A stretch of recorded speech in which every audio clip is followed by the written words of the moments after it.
So for those of you who may or may not know Rick, Rick is actually here right now, and if you get the opportunity to talk to Rick, that is what Rick is always like. It's a wonderful, energetic person to be around.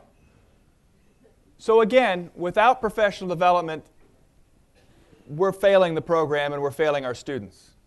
So we're going to work, and I say we, ISTEM, the Indiana Department of Education. And when I refer to ISTEM, and Bill talks about ISTEM and others, and we refer to our partners are anybody out there who are dedicated to promoting good STEM education.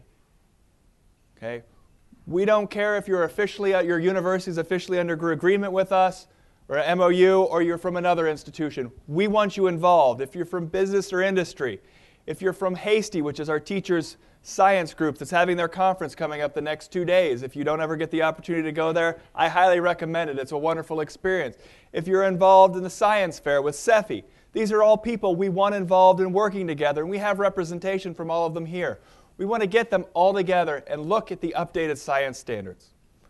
We want to go through and use materials to select curricular materials at each grade level that align with the current, well, the new Indiana standards the Department of Ed has coming out. So we can give recommendations to schools that this is what you need to use. Develop the professional development program around that and make it a consistent model statewide. In our visits to Alabama, this is something they stressed. Consistent professional development across the state is vital. One that you know is effective and is continually monitored and updated. We have to make sure our professional development helps teachers understand and administrators understand how to integrate reading and math literacy within the science areas. We have to leverage our support specialists. So we need to leverage our Title I experts, our reading experts, our math experts, and everybody else in what we're doing. We need to get high-quality trainers across the state to do these professional development opportunities. We need to have master teachers from the classroom. We need to have university faculty who are experts in their content area and experts in their subject area in education. We need to have scientists. We need to have everybody else that Dr. Clenchey talked about involved and trained to lead these things. Because you're not talking about a small number of teachers if we really want to implement this statewide.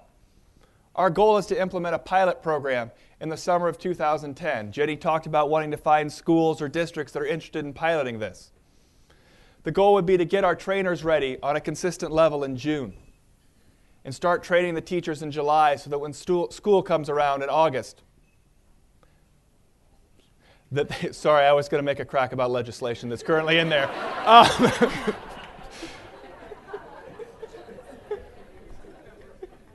Yeah.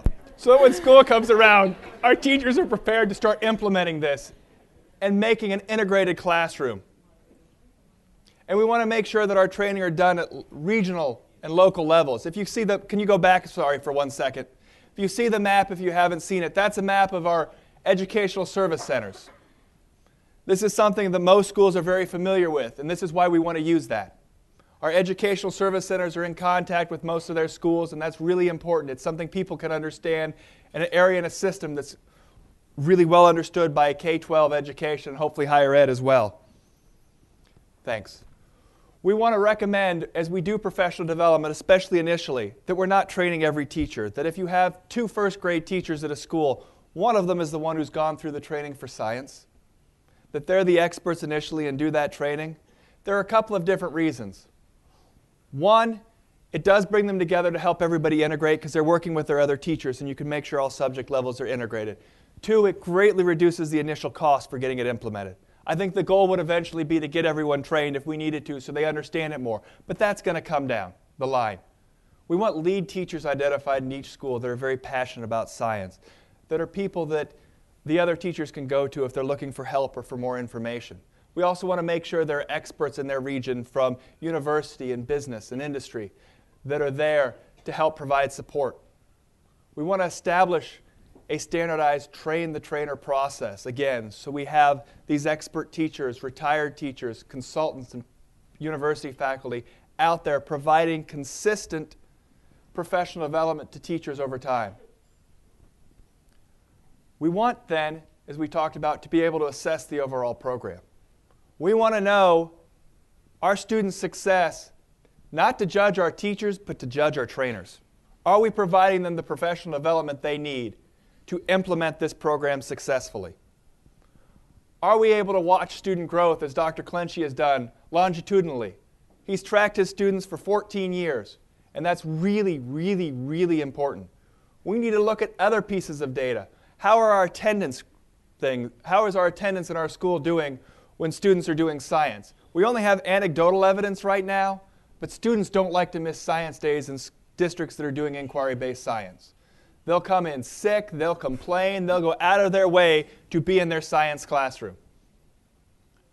We need to assess our material support and refurbishment. If we're rotating kits around districts or refurbishing them and setting them back out, are we making sure that all of these have all the materials teachers need to utilize them? Are our teachers returning them in conditions that are appropriate? Are we getting things done in a timely and cost-effective manner? And we need to make sure there's accountability on every level. At the state level, are we doing what we need to do? On the district level, are the superintendents supporting this? Are the principals going through appropriate training and supporting their teachers? Are the teachers implementing the program with fidelity and seeing the training they need to be done? Are our trainers doing training appropriately? This is very important to judge the effectiveness of a program and to make sure it stays consistent. So, we're going to go back now that we talked about assessing it and see the wrap-up at the elementary school